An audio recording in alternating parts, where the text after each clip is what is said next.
Makanya tidak ada satu alasan pun bagi kita untuk tidak bersyukur, tidak ada alasan bagi kita tidak taat kepada Allah, tidak ada alasan. Karena pada hakikatnya semua yang Allah ciptakan untuk kita ini adalah akan dikembalikan kepada Allah dan itu akan diminta pertanggungjawaban. Mata kita, telinga kita, mulut kita, hati kita, semuanya akan diminta pertanggungjawaban oleh Allah. Assalamualaikum warahmatullahi wabarakatuh. Bismillahirrahmanirrahim. Alhamdulillahirabbil alamin wassalatu wassalamu ala sayidina Muhammadin wa ala alihi wa sahbihi ajmain. Bapak jamaah sekalian yang kami hormati, pertama-tama marilah kita panjatkan puji syukur kehadirat Allah Subhanahu wa taala.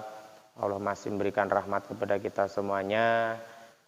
Semoga rahmat ini menambah kita beriman kepada Allah, menguatkan iman kita kepada Allah, sehingga benar-benar bahwa nikmat ini kita gunakan untuk hal-hal yang menunjukkan ketaatan kita kepada Allah Subhanahu wa taala. Kedua kalinya salatullah salamullah semoga tetap terlimpahkan kepada Nabi Muhammad sallallahu alaihi wasallam, satu-satunya nabi yang bisa memberi syafaat kepada umatnya. Semoga kita termasuk orang yang mendapat syafaat, amin Allahumma amin.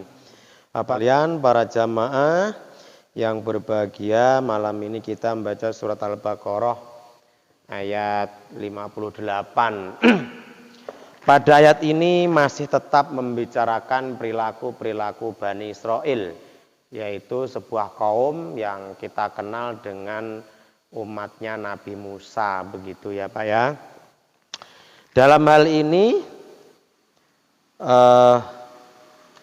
wa idz qulna dkhulu hadhil qaryata fakulu minha haitsu syi'tum ragadan wadkhulul baba sujjada. Jadi ini artinya begini Pak.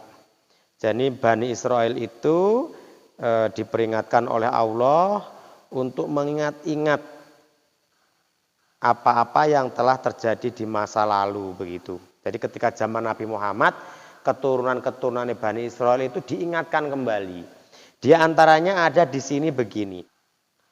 Ketika kami berkata, udkhulu hadhil qaryata, masuklah kalian ke apa ya lengarane, ke wilayah inilah ya, atau ke desa ini mungkin begitu ya Pak ya.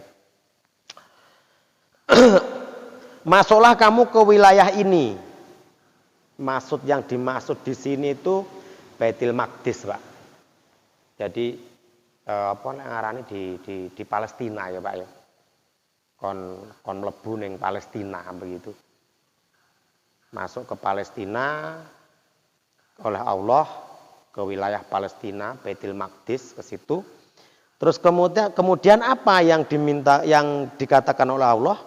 Ketika itu udkhulu hadhil qaryah, masuklah kamu ke dalam apa lek ngarani ya, ke tempat inilah begitu.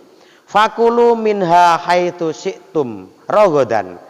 Makanlah apa-apa yang ada di situ sesukamu. Haitsu syi'tum itu sesukamu gitu loh. Karena ketika itu Palestina juga termasuk wilayah yang ya subur lah Pak ya.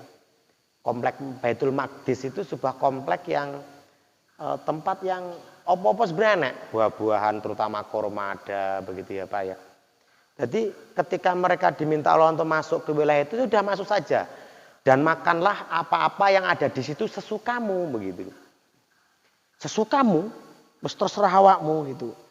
Wadkhulul baba sujjada, dan masuklah kamu ke melalui pintu itu dengan membungkuk. Waktu dulu sebelum Nabi Muhammad, keturunan Bani Israel yang selamat dari kejaran Fir'aun, selamat dari petir ya, di antaranya itu diminta oleh Allah masuk ke sebuah wilayah itu yaitu Baitul Maqdis. Ketika masuk ke situ, lewat ke pintu Baitul Maqdis itu diminta untuk membungkukkan, bungkuk lah begitu. Diminta untuk membungkukkan diri, badan begitu ya. Di samping membungkukan apa? Wakulu hittatun naufir lakum. Dan katakanlah hittatun itu termasuk artinya katakanlah ampunilah kami begitu. Jadi ketika masuk disuruh Allah, ketika itu yang diceritakan pada zaman Nabi Muhammad, Bani Israel ketika masuk lewat pintu itu diminta untuk membungkukkan badan dan mengatakan ampunilah dosaku. Ya ampunilah dosaku, ya minta ampun kepada Allah ketika membungkuk. Lek wis njaluk ngono apa? Njaluk ampunan karena sudah membungkuk, berjalan masuknya ke pintu sambil membungkuk. Lek gelem nglakoni kuwi akhirnya naufir lakum kata Allah. Maka aku akan mengampuni kalian. Begitu. Naufir lakum khotoyakum. Maka kata Allah, aku akan mengampuni kalian atau maka aku akan mengampuni dosa-dosa kalian. Wasanazidul musinin, dan kami akan memberikan kebaikan kepada orang-orang yang mau berbuat kebaikan. Artinya memberikan pahala lah Pak ya. Memberikan pahala kepada orang-orang yang mau berbuat baik. Katakan kalau ajrun itu pahala ya Pak ya, pahala dalam konteks agama. Artinya kalau pahala itu nanti kita terima di akhirat konteks agama. Tetapi ketika kata ajrun itu dikontekkan di duniawi, itu artinya opah Pak. Jadi jenengan kerja nih misalnya toh, mendapatkan ajrun, itu artinya jenengan mendapatkan opah begitu.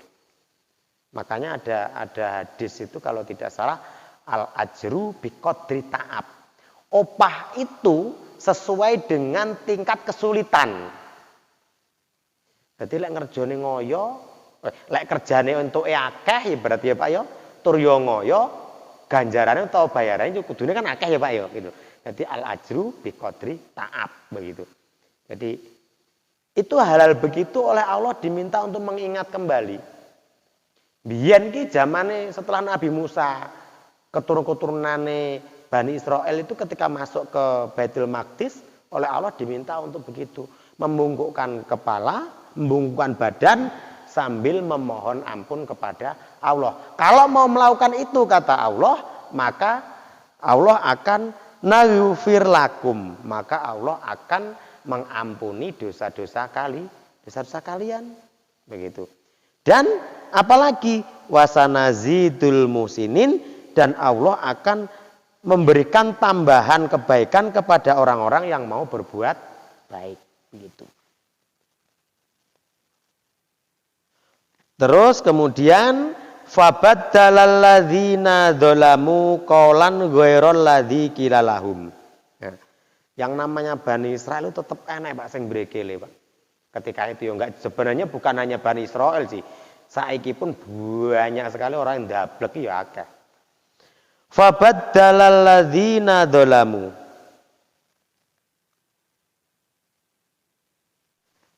Kemudian orang-orang yang zalim gitu, itu menggantikan ucapan, menggantikan perintah Allah, itu diganti dengan perintah yang tidak dikatakan kepada mereka, atau mengganti ucapan yang ucapan itu sebenarnya tidak dikatakan kepada mereka.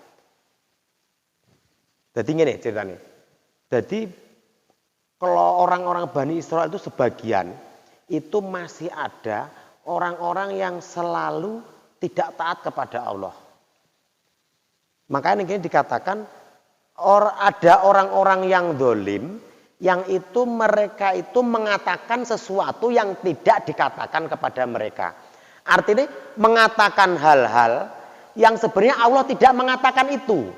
Itu satu. Yang kedua, ada yang melakukan mereka mengganti perkataan Allah dengan perkataan mereka sendiri, begitu loh. Ya, piye ya lek ngarani bahasa lainnya pokoknya mereka menggantilah. Misalnya gini, Pak Gianto mengatakan kepada Pak Sapar, ya toh. Misalnya contoh, mengatakan kepada Pak Sapar misalnya A, Pak Saparnya ngomong Pak Gianto ngomong dengan Pak Sapar A. Tapi oleh Pak Sapar dikatakan ke orang lain itu malah B yang dikatakan, bukan A lagi begitu loh. Jadi mengganti perkataan Allah dengan perkataan mereka sendiri. Atau mereka mengatakan sesuatu yang tidak seharusnya yang tidak dikatakan kepada mereka, begitu loh. Dalam konteks ini tentunya kitab, Pak. Konteksnya adalah kitab sebenarnya. Kitabnya Nabi Musa. Kitabnya Nabi Musa, kitab Taurat begitu. Jadi masih ada orang yang dablek ngono ki enek, Pak, gitu loh. Iki biasanya ngene iki yo para penggede ini lah, para tokoh-tokoh ngono-ngono kuwi begitu loh. Jadi ketika Allah mewahyukan A, kan disampaikan umatnya B malah begitu loh. Jadi dia mengatakan sesuatu yang tidak dikatakan kepada mereka. Wong wayahe ketika dari Allah ayo kudune A kan yang disampaikan kepada umatnya, tapi dia malah mengatakan B. Gitu.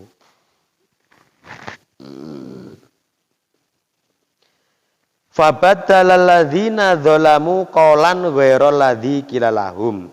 Kemudian orang-orang yang zalim itu mengatakan sesuatu yang tidak dikatakan kepada mereka. Iki lek gak dijelasin ya bingung sih, Pak. Makanya runtut TP bingung. Karena bahasa di sini orang-orang zalim di antara Bani Israel itu mereka mengatakan sesuatu yang tidak dikatakan kepada mereka. Bahasa lainnya mereka mengatakan sesuatu yang Allah tidak mengatakan sesuatu itu kepada mereka. Begitu. Wis ngono kuwi lah. Coba nek sampean waca ning terjemah. Tahu mau terjemah enggak, Pak? Pak? Ora tahu. Sekali-kali sih nggawa terjemah ngono piye ceritane. Karena ini kitab ini ndak ada terjemah ya Pak kuning kabeh. Tapi keterangannya begitu memang, keterangannya ada. Mengatakan sesuatu yang sesuatu tidak dikatakan kepada mereka. Bahasa lainnya mengatakan sesuatu yang Allah itu tidak mengatakan hal itu ngono lah penake gitu. Allah mengatakan A, dia malah mengatakan B. Allah menyuruh ini lo katakan A, ini katakan kepada mereka. Malah yang dikatakan adalah B. Yang disampaikan adalah B, bukan A lagi ngono. Fa'angzalna 'alal ladzina dzalamu rijzan. Kemudian kata Allah, aku menurunkan kepada orang-orang yang dolim itu siksa, Pak. Jadi ada masih. Jadi enak ndablek jian itu. Itu. Fa'angzalna 'alal ladzina dzalamu rijzan. Kemudian kata Allah, aku menurunkan kepada orang-orang yang zalim itu siksa. Minas samai dari langit bima kanu yapsukun. Karena mereka berbuat fasik. Beda, Pak. Kalau umatnya zaman Nabi dulu dengan sekarang itu beda, Pak. Dalam sejarahnya, umat-umat Nabi zaman dahulu ketika berbuat maksiat mesti dientekne karo Gusti Allah, Pak. Mesti, Pak, Pak. Mesti diyorau dientekne berarti kena musibah lah ibarat itu. Iya, umat-umat Nabi dulu kayak misalnya umatnya Nabi Nuh. Ya masih ingat ya, Pak ya? Nabi Nuh kisahnya piye, Pak? Banjir bandang kan? Begitu. Umatnya Nabi Lot, ya Pak ya? Umat Nabi Lot itu kan umat yang sodomi, Pak. Jadi lanang karo lanang, wedok karo wedok senengane gitu. Akhirnya ya apa? Ya ngono ki mau. Dientekne karo Gusti Allah gitu loh. Umatnya Nabi Muhammad inilah sing enak termasuk iki. Cara minta ampun kepada Allah enggak harus bunuh diri, enggak harus bunuh diri. Tapi coba ingat kaum Nabi Musa itu. Cara menebus dosa ada dengan cara bunuh diri. Lah kita hanya istighfar aja angel gitu loh. Kon istighfar wae angel. Begitu. Terus lagi kaum Nabi sapa nih, Pak? Sing dientekne Nabi Musa enggak habis, masih. Bani Israel masih banyak. Nabi Nuh, terus kaum Nabi Lut, ya Pak ya. Itu habis itu, Pak. Nah, Nabi Muhammad inilah paling penak termasuk. Kaum Nabi Musa ya sebagian kena ajar karo beberapa petaka begitu loh. Ngengkel pengen ketemu Gusti Allah kan gitu. Jadi ini di ayat yang kemarin kan katanya aku tidak akan beriman kepadamu kecuali kami melihat Allah secara nyata. Katanya kan begitu. Akhirnya apa yang datang? Yang datang adalah petir, samber petir wong sing gelem ngomong ngono kuwi. Entek. Ya tapi kan masih ada yang lain. Ya enggak habis semuanya enggak. Tapi wong sing mrekene mesti entuk azab dari Allah Subhanahu wa taala. Dan ini juga begitu, Pak, begitu loh. Jadi orang-orang yang masih berbuat dolim, mengatakan sesuatu yang tidak harusnya dikatakan atau menyampaikan sesuatu yang itu direko-reko dewe disiksa oleh Allah.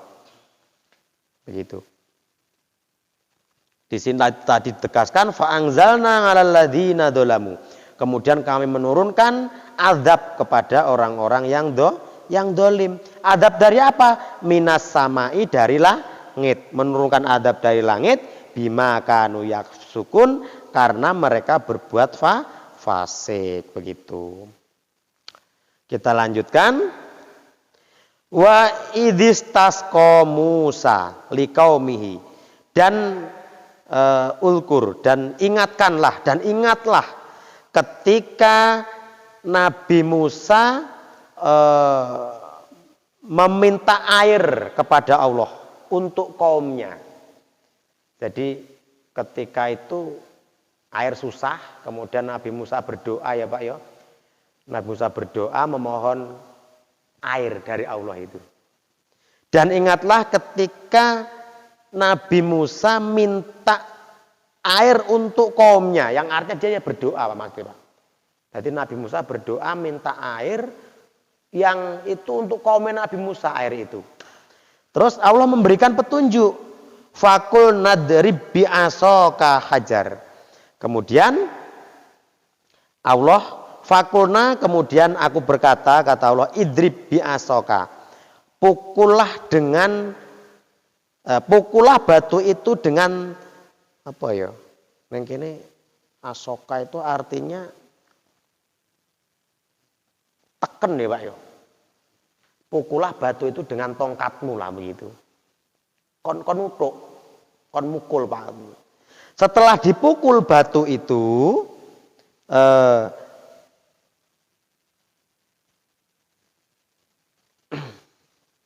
fang fajarat minhu nas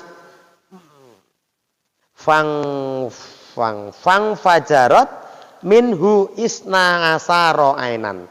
Kemudian dari batu itu mengeluarkan 12 mata air. Jadi Bani Israel itu dikenalnya ada 12 kelompok Pak. Apa ya? 12 kaum lah Pak ya. Ada 12 kaum, nah kan begitu. Sehingga ketika Nabi Musa itu memukulkan tongkatnya di batu, yang mantur bahasanya itu 12 mata air begitu loh. Begitu.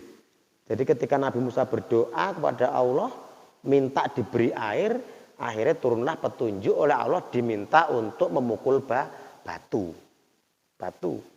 Sehingga ketika batu itu dipukul, batu itu mengeluarkan 12 sumber mata air. Nah itu. Maksudnya paling benar rebutan gitu loh. Makanya di sini ditegaskan lagi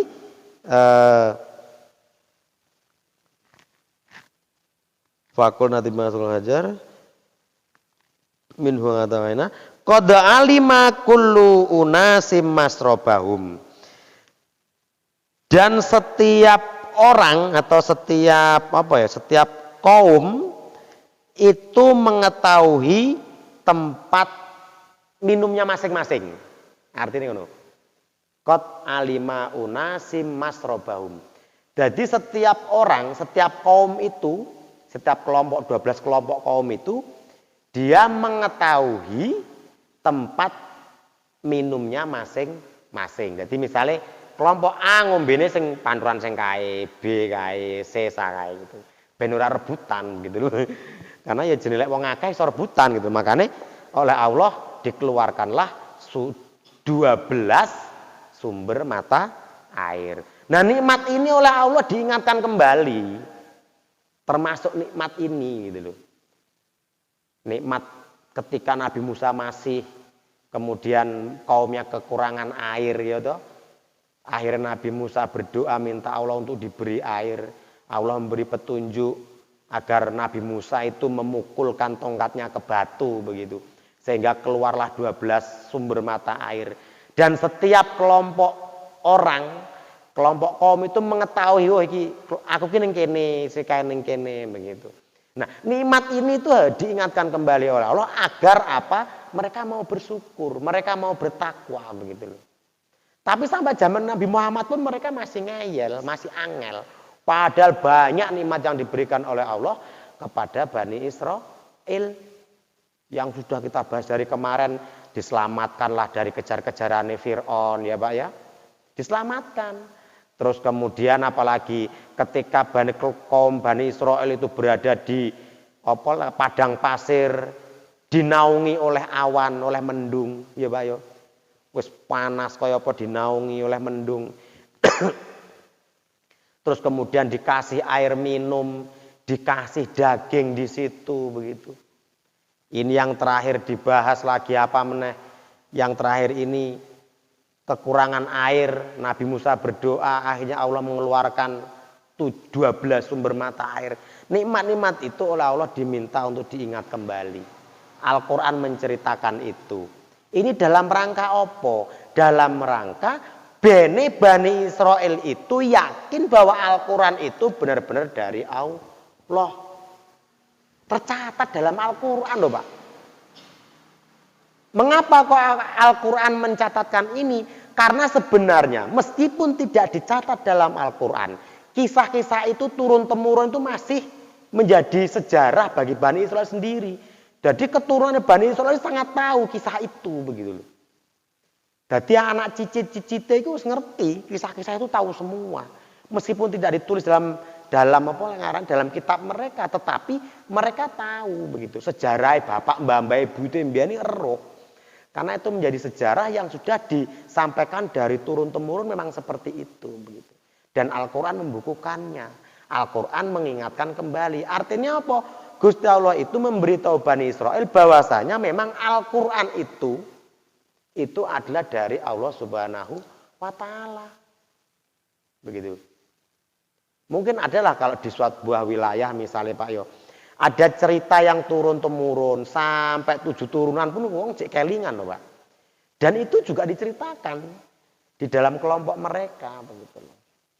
Sampai dengan Nabi Muhammad itu akhirnya Al-Quran itu menceritakan kembali, diceritakan oleh Allah. Ya Nabi Muhammad awalnya tidak tahu kalau tidak diberitahu oleh Allah Subhanahu wa Ta'ala begitu. Apa entek Pak? Ije. Oh ya. Kulu wasrobu ya Pak ya. Qad alima kullu unasim masrobahum, dan setiap kaum itu mengetahui tempat mereka minum. Ya sumber mata air lah ngerti lah, aku jatahku ning kene, jatah apa lek ngarani kaum kelompok A, kelompok B sampai 12 itu tahu semua. Kulu wasrobu mirzikillah, maka makanlah dan minumlah dari rizki yang diberikan oleh Allah, atau rizki dari Allah. Wala ta'tsaw fil ardi, dan janganlah kalian berbuat angkuh di muka bumi, mufsidinya dengan berbuat kerusakan. Jadi harapannya Allah seperti itu terakhir. Maka makanlah dan minumlah dari rezeki yang Allah berikan begitu ya. Dan janganlah kalian orang yang berlebih-lebihan. Kulu wasrobu mirzikillahi wala ta'tsaw fil ardi mufsidin. Dan janganlah kalian menjadi orang-orang yang angkuh atau sombong di muka bumi dengan berbuat kerusakan. Enggak boleh, Pak.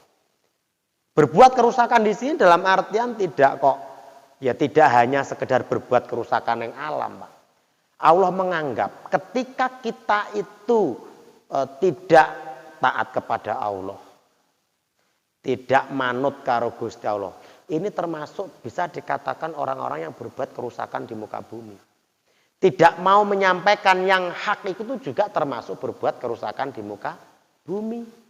Makanya pembahasan yang kemarin ketika Nabi Musa itu kaum Nabi Musa diminta untuk menunggu 40 malam, mereka itu malah membuat patung anak sapi, itu mereka dianggap berbuat kerusakan karena menyembah bukan kepada Allah, malah menyembah anak sapi, patung yang berbentuk anak sapi tadi begitu.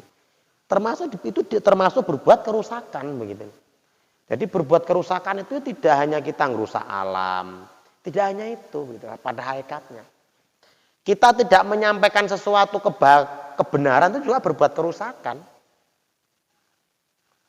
Makanya kalau dalam hadis Nabi itu dikatakan kulil haqqo walau kana murron.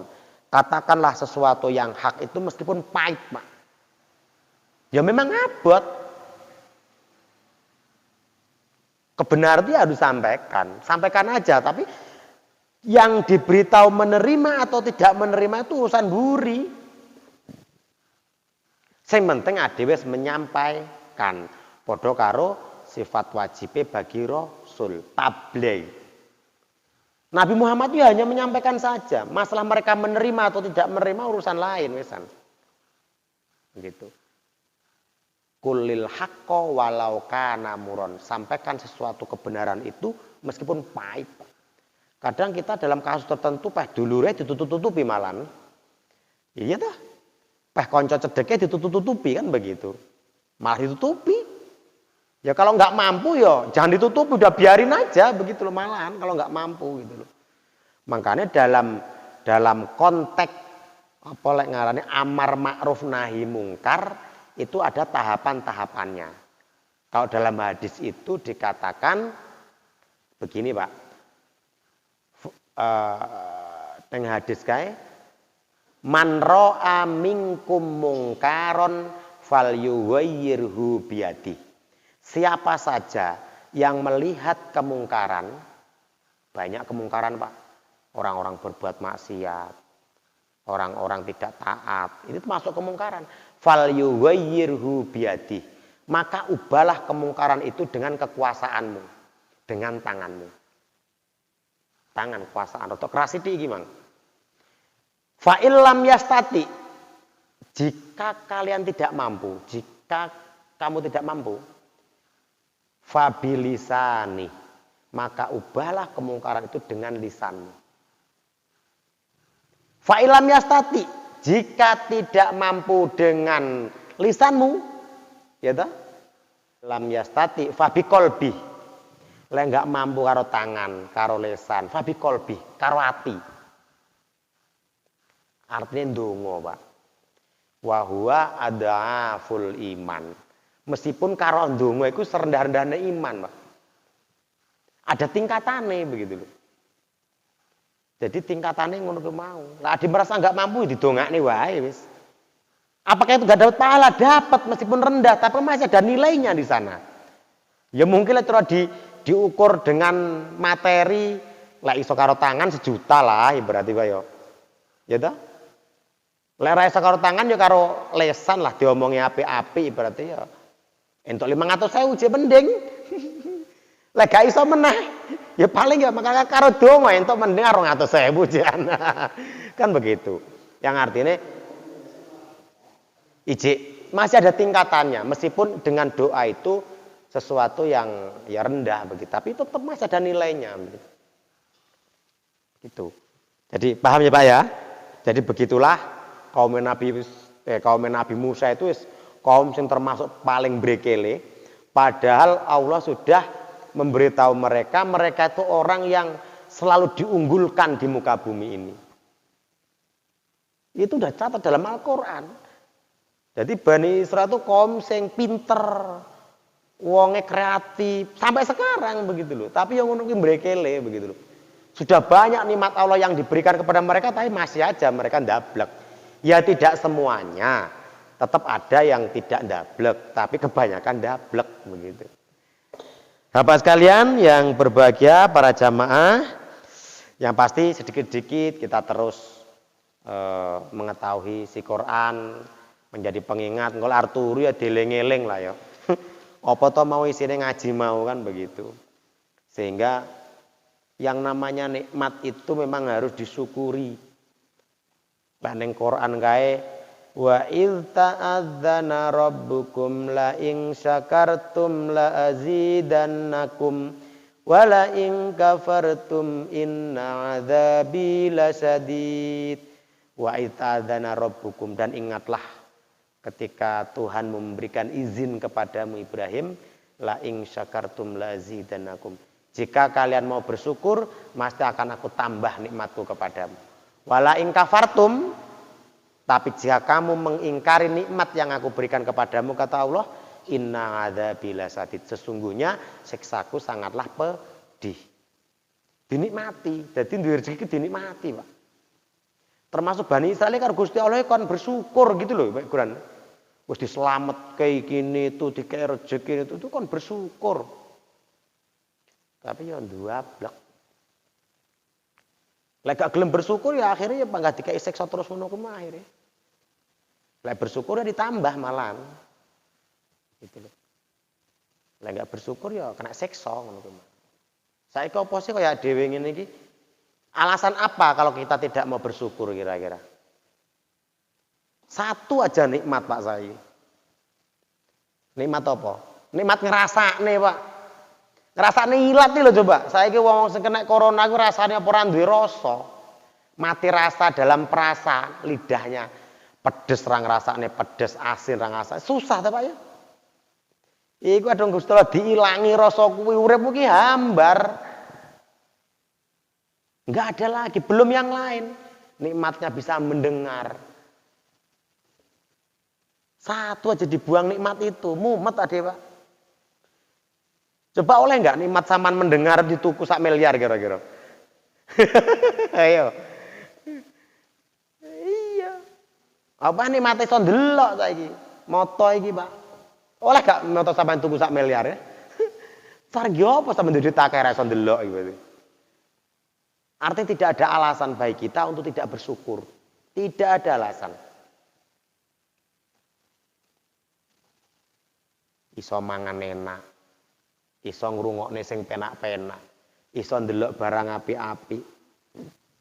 Lah cara gak bersyukur itu ya kebangetan gitu loh. Kadang-kadang ya ada sih orang yang mengatakan, lah manusia itu hanya proses alam. Mati ya dikubur, mati. Kan repot ya ketemu wong ngono kuwi, Pak. Repot lah ketemu wong ngono kuwi. Ya angel, wong-wong angel gitu loh. Padahal dia sendiri dulu itu tidak merasakan, tidak tahu kalau dirinya dulu itu tidak ada, kemudian diadakan. Kita ini, Pak, zaman di kandungan aja gak kroso, saiki rasane piye gak ngerti, Pak. Kita nggak tahu itu. Ngono kok kemlelet. Izin yang kandungan kita nggak ngerti. Padahal kita sudah jelas ketika itu sudah ada. Orang sakui umur setahun lah dia lali nggak ngerti apa-apa. Jadi kalau dulu kata Allah di Al-Quran yang kemarin kita bahas, dulu itu kamu tidak ada. Kemudian oleh Allah diciptakan. Nabi Adam tidak ada, kemudian Allah diadakan. Setelah kamu ada, kamu hidup, kemudian nanti Allah kamu dimatikan, mati. Setelah kamu mati, kamu akan dihidupkan lagi oleh Allah. Hidup yang kedua kalinya ini loh. Dari tidak ada, kemudian ada, oleh Allah dimatikan, yang artinya tidak ada toh. Kemudian dihidupkan lagi, disinilah pertanggungjawaban kita nanti.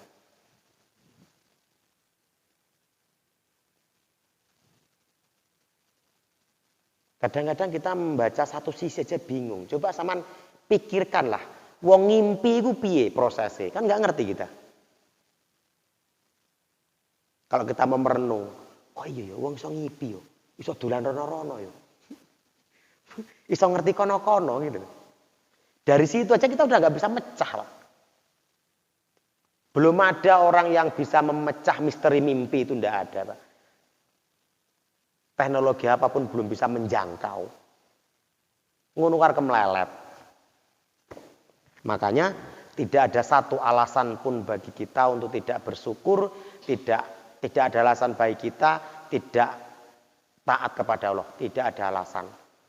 Karena pada hakikatnya semua yang Allah ciptakan untuk kita ini adalah akan dikembalikan kepada Allah. Dan itu akan diminta pertanggungjawaban. Mata kita, telinga kita, mulut kita, hati kita, semuanya akan diminta pertanggungjawaban oleh Allah. Duwe sikil goneng di tangga nyolong sukete tanggane repot. Di tangan nggih mbabati sukete tanggane repot. Semua akan diminta pertanggungjawaban betul. Bapak sekalian yang kami hormati, saya kira itu pertemuan kita pada malam hari ini. Semoga ada manfaatnya dan kita terus bisa bersyukur atas apa yang telah diberikan oleh Allah kepada kita. Wassalamualaikum warahmatullahi wabarakatuh.